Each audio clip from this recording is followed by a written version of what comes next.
Hello, everyone. My name is Kurt Schesser. I'm a professor here in the Department of Microbiology and Immunology at University of Miami Med School here in Miami. And today I'm going to talk to you about a bacterium. Its name is Yersinia pestis. Okay, and there's a picture of Yersinia pestis there. Okay, and it causes a terrible disease called plague, okay, which I'm going to tell you about. And just Yersinia pestis itself is closely related to E. coli.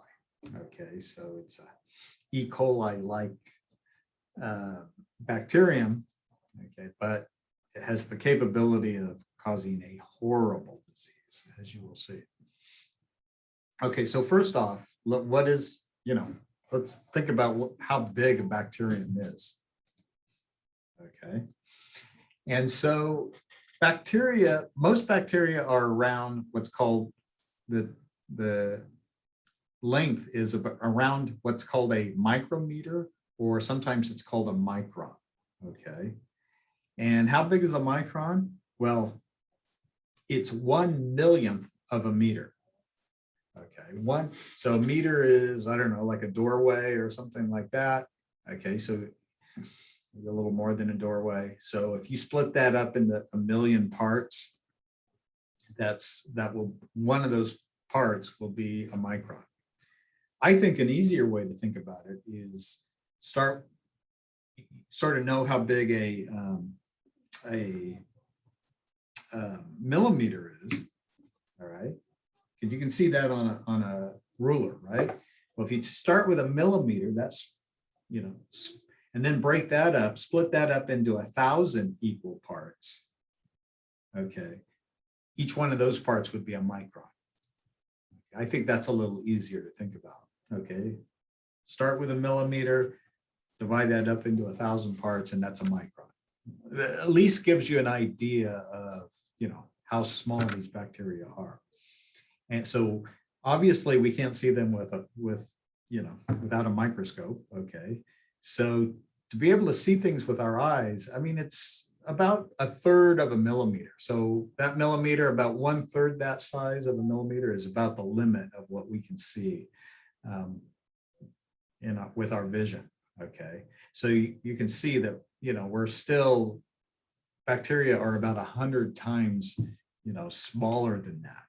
Okay, at least over 100 times smaller than that. Okay, so they're far below, far too small for us to see without a microscope. Okay, so what does this bacterium do? What does this Yersinia pestis do? Well, normally it's a disease. It causes disease in rodents like mice and rats and prairie dogs. Prairie dogs, even though they're called dogs, they're actually rodents. Okay, so all types of rodents are susceptible to getting infected by this bacterium. And the way that it's transmitted between different rodents is by a flea. Okay, so a flea will, fleas bite us. And why do they bite us? Well, they draw out some blood. They're like mosquitoes in that sense. They use our blood for nutrients, right? And so when a flea bites a rodent that is infected with Yersinia pestis, it will also pick up some Yersinia pestis. So the flea essentially gets infected by Yersinia pestis, and then when it goes and bites another rodent, okay, it will infect that rodent that it bites. Okay, now if that infected flea can't find a rodent to bite, and instead, there's an unlucky individual nearby, that flea will try to take a blood meal from that human. And if that infected flea is successful in getting a blood meal, it may transfer Yersinia pestis into that person's body. And initially what happens is that the Yersinia pestis will just cause a local infection, and we call that bubonic, form of the disease. Bubonic. It just means that you'll get a swelling. Sometimes those swellings can get quite big and painful. Okay, but it's really your immune system going at war, trying to keep that Yersinia pestis from spreading throughout the body. Now, sometimes our immune system is successful and keeps the infection localized and even can eliminate the bacterium pathogen. But if our immune system is not working so well, or we're just unlucky, it's just our, what can happen is Yersinia pestis can spread then throughout the body in the blood. And that, if it spreads, we call that form of the infection, or that form of the disease, we call that systemic plague. And systemic, it just means spread throughout the body. And that's a much more serious condition. Okay. So the chances of survival go down if the pathogen can spread, and it can just overwhelm us. And it's at this point, okay, that actually a flea, if a flea bites, that individual, and then goes and bites another individual, that's how Yersinia pestis can be spread between humans, is the same way that it's getting spread, or that it spreads among rodents, by flea bites. Okay, but it can get even worse. If Yersinia pestis can actually spread into the lungs of that infected person, so here it's just only in the blood, but if it can get into the lungs, then we call that pneumonic plague. Okay, the pneumonic form of the disease. Pneumonic just means lungs. Okay, and what's really bad about that is that if it spreads into the lungs, there's actually very little chance of surviving the infection, okay, for that individual. And additionally, that individual will be coughing, and every time they cough, they'll be spreading Yersinia pestis out, okay, in aerosols, just like COVID gets spread, okay. And so Yersinia pestis can actually be spread person to person without a flea if a person is infected in the lungs. Okay, so that's if spreading to the lungs is both bad for the individual who's infected, but it also increases the transmission of Yersinia pestis to other humans. Okay, so a horrible disease. All right, so I'm going to talk just about two different things about this pathogen, this Yersinia pestis. Two little tricks that it has up its sleeve to be able to do all of these activities. Okay. To cause so many different horrible things, it has a lot of different, what we call virulence mechanisms. Okay. But I'm only going to talk about two things. But before I do that, I want to just go back in history a little bit. And plague is very much part of our consciousness in disease, because in historic times, okay, it has been the cause of 3 huge human pandemics. One of them was something like 1,500 years ago, okay, quite a long time ago. But then in the 1300s, there was the so-called Black Death, okay, and that, you may have heard of the Black Death. Well, that was caused by this pathogen.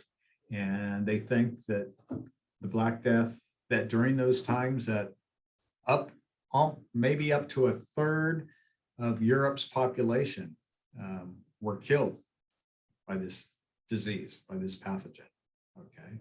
And then after that, there were little outbreaks of this disease that occurred actually in Europe, at least, until the 1800s.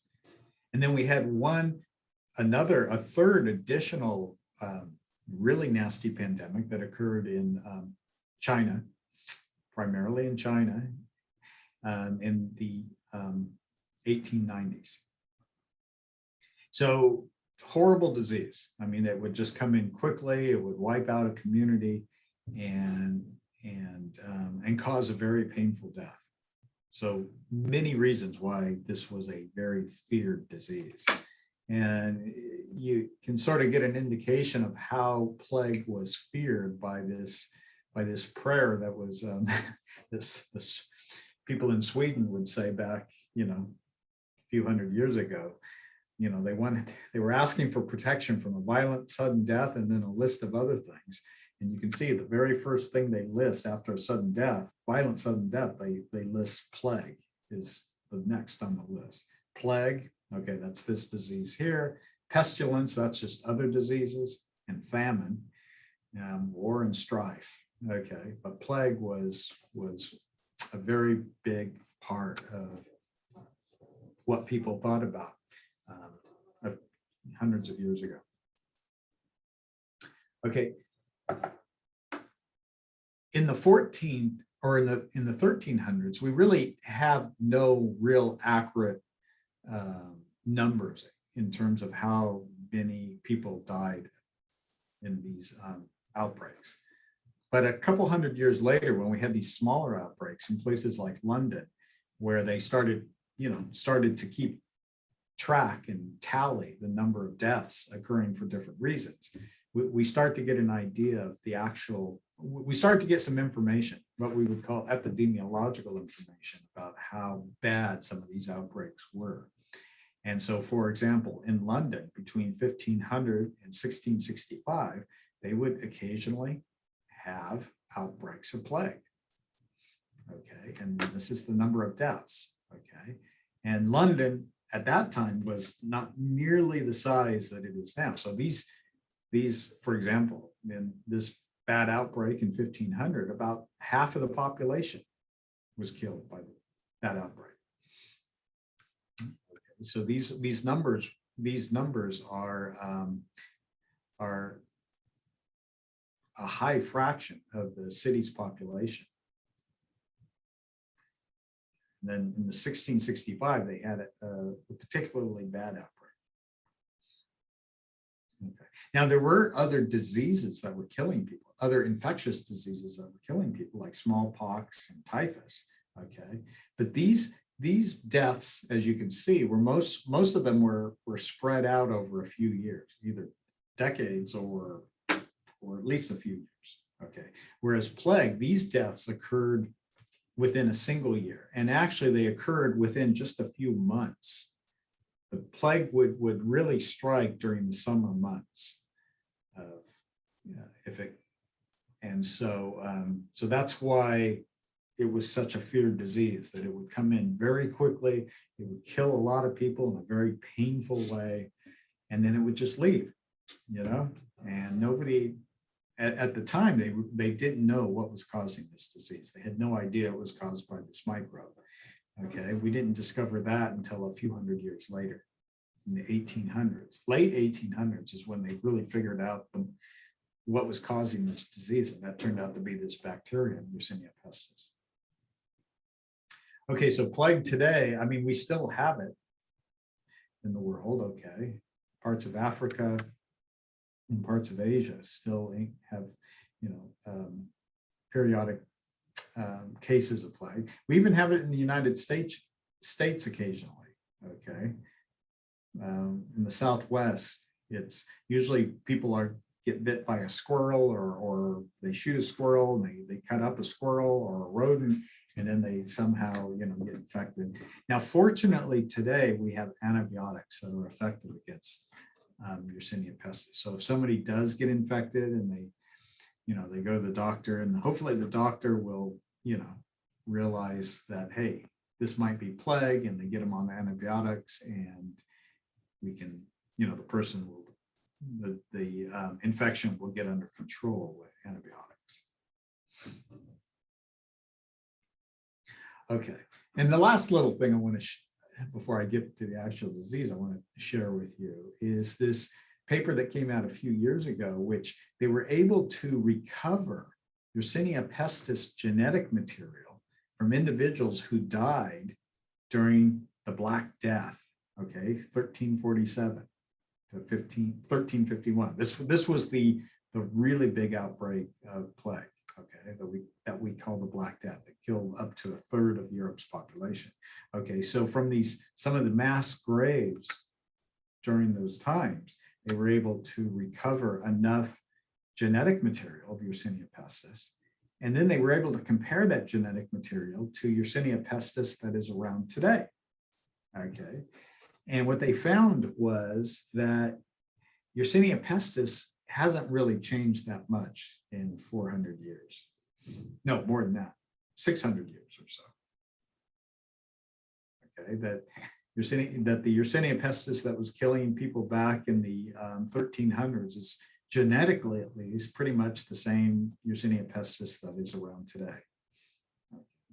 So the take home here is that the reason why, we don't have episodes like, like the Black Death anymore is because we've gotten smarter.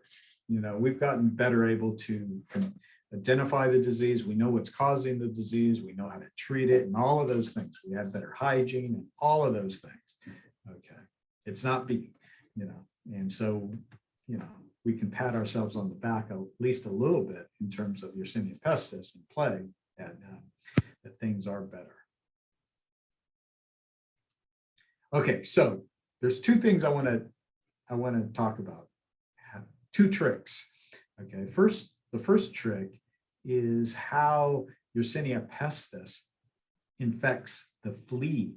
Okay, so you may have never thought of this before, but fleas we can see with our eyes. Okay, they're small animals. Okay, but this is a millimeter here, so we can see a millimeter, right? So this is actually 2 or 3 millimeters. The body of it is 2 or 3 millimeters, and then it has this feeding apparatus that extends off to the left here, and this is actually what they break our skin with to draw blood, and they draw our blood into this gut region. That's where they same thing our gut does. It digests the food that is in the blood. Okay, now between this feeding apparatus and the gut are these spines. Okay, they're called proventricular. I have to think about how to say it. Proventricular valve. Okay, that's the valve that between the feeding apparatus and the gut, and that valve is covered with these spines that are shown here on the right. Okay. Now, see all these clumps here? These are actually clumps of Yersinia pestis. Okay, so they're just Yersinia pestis, individual Yersinia pestis bacteria that are all like stuck together.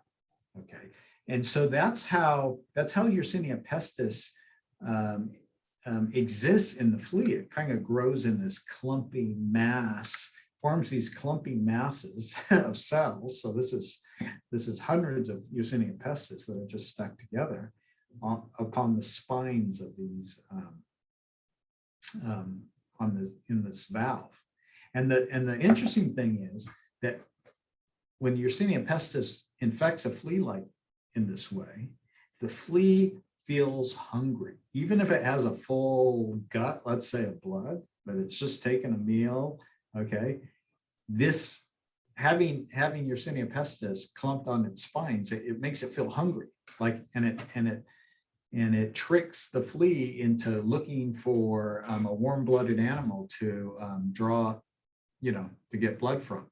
Okay, so so when it does, so that obviously serves the interest of Yersinia pestis, right? Because it wants the flea to bite another individual so it can, infect a new person and, propagate and carry on the transmission and all of that. Okay, so Yersinia pestis, one trick it has is not only infecting the flea, but affecting the flea's behavior, the feeding behavior. Okay, I would say that's pretty clever. The other little trick I want to tell you about is how Yersinia pestis survives after it gets into our blood system. So our blood is filled with proteins that are designed to kill things like Yersinia pestis. Okay, we have an immune system, and our immune system has lots of different, let's say, parts to it. Okay, and a lot of those parts are devoted to killing bacteria directly. Okay, so if you just put a normal, let's say, bacteria into our blood, it will quickly get killed in our blood by all of these immune factors. Okay, but Yersinia pestis doesn't. Okay, how does it survive in our blood? Why isn't it killed? Okay, well, it's not killed because it makes this special protein called ale. Okay, now ale is just a protein, okay, that Yersinia pestis has, and it's on its surface. And this protein protects Yersinia pestis from getting killed by all of these factors in our blood that are supposed to kill bacteria. Now, the discovery of this actually was done here at the university. The discovery of this protein was done here in this Department of Microbiology and Immunology. And it was actually, this is actually my wife, who is also a microbiologist, and she's a researcher. Okay, so she did these experiments that I'm going to show you now. Okay, and together with another professor, Greg Plano, who's a faculty member here in the department, they suspected that this gene might be a protection factor. Okay. And so they tested that in a series of experiments that I'm going to tell you about now. Okay, so on the left here is an experiment in which they would take Yersinia pestis and they would just mix it with serum. Okay, so actually sometimes they would just draw blood from people, and sometimes they actually took my blood. I don't know, because I don't know, maybe I was walking down the hall and you know, it's my wife, so how can I say no to my wife, you know, when they want the blood, right? So they would draw a little blood out from me, and then they would take the cells out, okay, and just get the serum, the liquid part of the blood, which contains a lot of these factors that are supposed to kill bacteria. Okay. So what they would do is they would take that serum and they would mix it with Yersinia pestis. Okay, now what's supposed to happen is Yersinia pestis is supposed to get killed. But what happens is, well, that doesn't happen. Yersinia pestis, and that's shown in this here, this is % survival. So pretty much all the Yersinia pestis can survive being in serum, human serum, for 1 hour. Okay, so they mix it, they let it sit for an hour, and then they figure out, okay, what percentage of the bacteria have survived. Okay, so Yersinia pestis can survive quite well. Okay, then what they did was they took Yersinia pestis, the parent strain, that just means the normal strain, and they deleted one gene. Okay, and they actually deleted the gene that encodes this what they suspected was a protection factor. Okay, and so that strain that no longer made this factor, they did the same experiment. They mixed it with my serum, you know, for an hour, and then they figured out how many survived. Well, guess what? They had 0 survival. There isn't even there is no bar there because there was no survival. Okay, so by just knocking out that one gene, they went from 100% survival. So this strain here makes that factor. Okay, 100% survival. Take that one factor away, and you get 0% survival. Okay, so that's pretty clear cut.